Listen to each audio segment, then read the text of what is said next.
তাহলে ওই ইস্যুটা কি বড় ইস্যু নয়?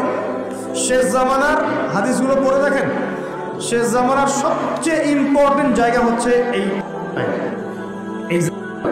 এই জেরুজালেম থেকেই শেষ জামানার সবচেয়ে বড় বড় ঘটনাগুলো ঘটবে। ওইখানেই দেখবেন লড়াই হচ্ছে, দাজ্জালকে মেরেও ফেলা হবে ওইখানে। ওই জায়গাগুলোতেই ঈসা আলাইহিস সালাম আসবেন, ওখানে ইমাম মাহদী, সবই ওখানে। শেষ জামানার বড় বড় ক্যারেক্টার সব ওখানে, সবই ওখানে। এমনকি যে বাহিনীর কথা বলা হয়েছে শেষ জামানায়, একটা বাহিনী, আল্লাহর সেনাবাহিনী লড়তে লড়তে লড়তে লড়তে ওই জেরুজালেম পর্যন্ত চলে যাবে। পৃথিবীর কোনো শক্তি ওদেরকে দমন করতে পারবে না। এটাও হাদিস আসছে। এমনকি এমনও হাদিস আসছে যে তোমরা ইহুদদের সাথে যুদ্ধ করবে, নবীজি বলেছেন।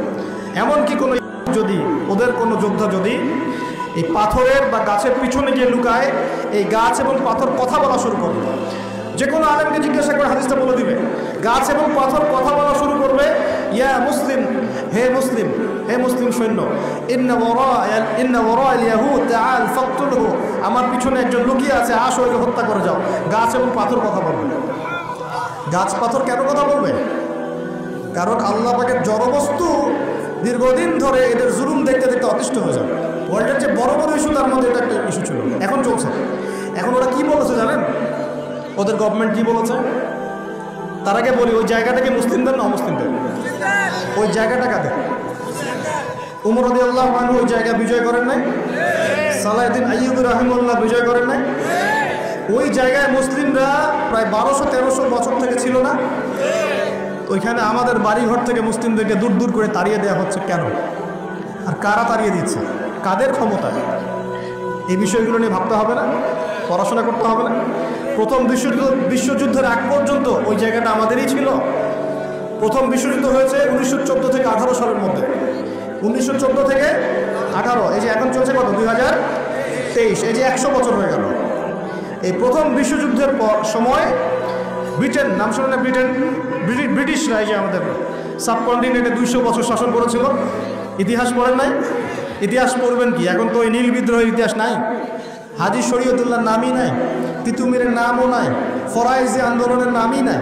ইতিহাস পড়বে কি আমাদের বাচ্চারা? নিজে একা একা ফিতনা থেকে বেঁচে থাকা যাবে না। ফিতনা থেকে বেঁচে থাকা যাবে না, দলিল কোরআনেই আছে, ওয়াত্তাকু ফিতনা, ওয়াত্তাকু ফিতনাতান লা তুসিবান্নাল্লাযীনা যালামু মিনকুম খাসসা। আল্লাহ বলছেন তোমরা সেই ফিতনা থেকে বেঁচে থাকো। আল্লাহর কথা শোনেন, আল্লাহ পাক বলছেন তোমরা সেই ফিতনা থেকে বেঁচে থাকো, যে ফিতনা শুধু জালেমদের উপর খাস করে আসবে না, মানে সবার উপরেই আসবে। বলেন তো, সুদের ফিতনা সবার উপরে আসে নাই? আসে নাই? এই যে এক সময় ঘুষটা খুব অপরাধ মনে করা হতো, ঘুষ ছি, মানুষ দেখলে কি, জানলে কি বলবো। আস্তে আস্তে আস্তে আস্তে ইউজ টু হয়ে গেলাম, এখন স্বাভাবিক হয়ে যাচ্ছে দিন দিন। হ্যাঁ, দেওয়াই লাগে, নেওয়াই লাগে। এখন ফতোয়া জিজ্ঞাসা করতেছে যে আমার যোগ্যতা ছিল আর এক ভাইয়ের যোগ্যতা ছিল না, তো এখন যদি আমি আমার যোগ্যতা বলে চাকরিটা পাওয়ার জন্য একটু ঘুষ দেই, জায়েজ হবে কি না? তখন আমার ফতোয়া দিচ্ছে হ্যাঁ জায়েজ হতে পারে। এই জায়গায় চলে আসছি আমরা, এখন ইউজ টু হয়ে গেছে। আগে একটা ছিল যে ধর্ষণ, অল্প কিছু হলে মানুষের মধ্যে একটা এগ্রেশন কাজ করতো, মানুষ বিচার চাইতো, মানুষ আন্দোলন করতো, অনেক কিছু করতো। আস্তে আস্তে ইউজ টু, হ্যাঁ হয়, দেশে 10-20টা হয় কোথায়। আগে ছিল একজন ব্যক্তি যদি চুরি করতো, খুব চক্ষু লজ্জা, চুরি করেছে কেউ জানলে কী হয়ে যাবে। এখন কোনো সমস্যা নাই, সবাই তো করতেইছে, সবাই তো চুরি চামারি করে, আমি করলে কি সমস্যা? আগে ব্যবসা করতো মানুষ, মাপে কম দিলে একটু চক্ষু লজ্জা কাজ করতো, কেউ দেখে ফেললে, জেনে ফেললে কি হবে না হবে।